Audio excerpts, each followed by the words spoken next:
My question for Bob on this one, on the origin of Gnosticism, is it occurs to me that there could be a large role played here in a Bodhi tree transplanted to Egypt, because we know from Alexander and Ptolemy and the times in the Hellenistic period that you had a colony of gymno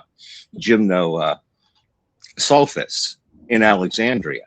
So you had a connection to India, and I can only imagine that a lot of the Hindu and Buddhist ideas were coming into Alexandria there. And that seems to fit perfectly with your idea that Gnosticism was out of Egypt. It's just the idea that maybe a lot of the core ideas were transplanted, like, you know, the incarnations and thereby the reincarnations and things like that were transplanted from India into Egypt, and then it like cross-fertilized with everything going on in Alexandria, and that became Gnosticism. Just occurred to me during this podcast. What do you think of the hypothesis, Bob? Tag. Well, that fits in very well with the work of Christian Lindner and Michael Lockwood, who, among other people, point out that the Emperor Asoka in the 2nd century BCE had already sent medical Buddhist missionaries to Syria and Egypt, and that only at that point do we see Jewish monasticism like Qumran, where they get the idea. And Lintner thought that the Theravadins were therapeutai, these healers that were Buddhists. And he had various other interesting linguistic things, like Sariputra became Simon Peter, and a number of other ones. And so he thought, yeah, it was originally Judaized Buddhism. And then when you think of what Eusebius said, he thought that Philo, I believe, was a Christian, and that the Therapeutai were Christians, and that Peter met Philo, I think it was, so that if you put together, again, established puzzle pieces in a way, you can't prove it, of course, but it starts to look very suggestive, which is what you're saying. I mean, they thought that they were Christians, which kind of figures with the incredible parallels between the Gospel of John and Philo. You don't know, but boy, oh boy, it's pointing in a certain direction. No, absolutely. That corresponds where I've always thought for the longest time that the work of Philo was almost Christianity, you know, version 0. Where Right. he was like, you know, kind of combining, you know, the whole Hellenistic thing into one giant synthesis. And then that got, the next step became what we know of as Jesus and the cross and all of that. Yeah, for sure. There is, are you aware of what Zacharias P. Thundy? I love these names. This guy said that there isn't any truth to the idea that some Buddhists believe that the Buddha had been crucified, but there is an ancient play in which a sage named Gautama, who is a direct ancestor of Gautama Buddha, that he was framed for the death of a prostitute. He had nothing to do with it, but he was crucified, and his old mentor came to exchange last words with him on the cross. And it's difficult to explain the rest of it, but it winds up saying that, yeah, he was crucified, and somehow during a rainstorm accompanying his crucifixion, he ejaculated, and the sperm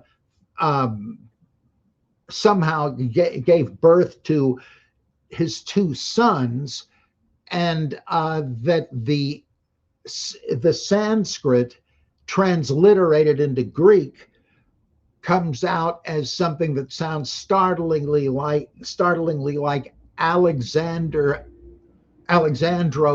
and Rufus. And this, as bizarre as it sounds, fits right in with this note in Mark that nobody can really explain, that Simon of Cyrene was the father of Alexander and Rufus. I mean, this is Interesting. utterly bizarre, but it's so striking that again fits in with Buddhism and Christian origins and so forth. It's amazing stuff. I guess when we get to heaven, we'll find out. Yeah. Or you can send me an asbestos telegram with the information. And I'll briefly cover the similarities between Buddhism and Gnosticism. Right here, right now, Jesus Jones. First, I'll quote from Stephen Heller's seminal book, Gnosticism, where he reveals several specific features that join Gnosticism and Hinduism. Here they are. One is the teaching regarding the presence of the divine in the human spirit. The Atman is identical with Brahman, which means that the universal divinity is present in miniature within each person. Similarly, in Gnosticism, the Pneuma is a spark sprung from the divine flame. And by knowing the Pneuma, the Gnostic automatically knows the spiritual source from whence it has come. The Hindu and the Gnostic would agree that to know one's deepest self is tantamount to knowing God. I am an immortal. You're not a god. You can take my word for it. This is 12 years of Catholic school talking. Well, maybe the real God uses tricks. Maybe he's not omnipotent. He's just been around so long, he knows everything. Second, both Gnosticism and Hinduism recognize the existence of many divine beings in realms between the ultimate and the material dimensions. Hinduism is the paramount polytheistic religion in the world today, whereas Gnosticism functions within a monotheistic matrix. But Gnosticism can hardly be called a monotheistic religion, pure and simple. Moreover, some of the Vedic deities of Hinduism, such as Indra or Prajapati, have similar qualities to the Gnostic demiurge. Slugs! Slugs! He created slugs. They can't hear, they can't speak, they can't operate machinery. I mean, are we not in the hands of a lunatic? Third, Hindu teachings have much to say about what constitutes duality, Vaita, and what is non-dual, Advaita. While Gnosticism is often described as dualistic, its view of both of these categories is actually comparable to the Hindu. Thus, in the realm of what Hinduism calls Maya, illusory manifestation, duality prevails and the struggle of light and dark takes place. While on the plane of ultimate reality, there is a fullness of being comparable to what is known to the Gnostics as the pleroma.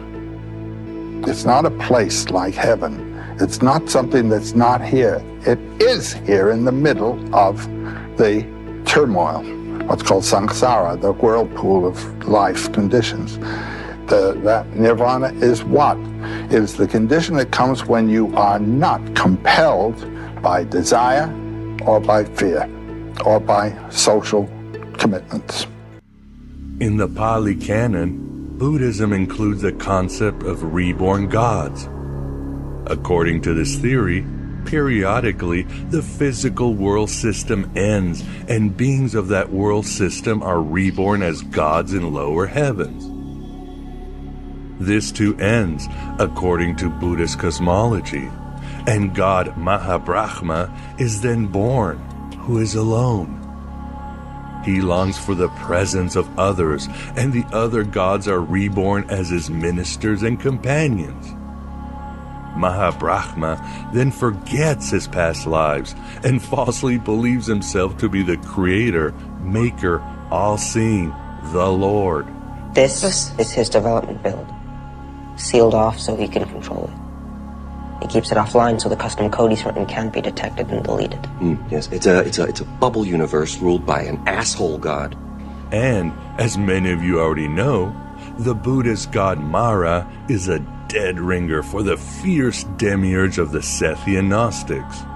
You shall know that God is God, and bow down to his will. Going back to Heller's book, it provides the similarities between Gnosticism and Buddhism. Heller writes that, quote, the objective of Buddhism is identical with the ultimate aim of Gnosticism, which is liberation, meaning freedom from embodied existence and thereby from all future suffering. The Bodhisattva ideal and other modifying teachings are only elaborations of this basic teaching. As long as the Matrix exists, the human race will never be free. Furthermore, Heller presents the list of points of convergence between Gnosticism and Buddhism, specifically Mahayana Buddhism, based on statements of Buddhist scholar Edward Kanzi. Heller writes, salvation is achieved through Gnosis or Jhana Buddhism. Insight into the dependent origination of manifest existence is what liberates. Ignorance is the true root of evil. In Gnosticism, it is called agnosis, and in Buddhism, avidya. Both Gnostic and Buddhist knowledge are arrived, and not by ordinary means, but as the result of interior revelation. There are levels of spiritual attainment, ranging from the condition of a foolish materialist, hyletic, to that of an illumined saint, pneumatic. We are the future, Charles, not them. They no longer matter. In both Gnosticism and Buddhism, the feminine principle of wisdom, Sophia and Prashvya, respectively, plays an important role. Kanzi quotes the Hevraja Tantra. Prashvya is called mother because she gives birth to the world. There are other deities in Buddhism that may be cognate to Sophia, such as Tara and Kuan Yin. She tore a hole in our universe, gateway to another dimension. Both Gnosticism and Buddhism show a preference for myth over fact. Christ as well as Buddha are presented as archetypal beings rather than merely historical figures. Why would he send his own son to suffer for the sins of ordinary people? Because he loves us. God made himself approachable to us, human, so we could understand him. That made no sense. Sacrificing the innocent to atone for the sins of the guilty. What kind of love is that?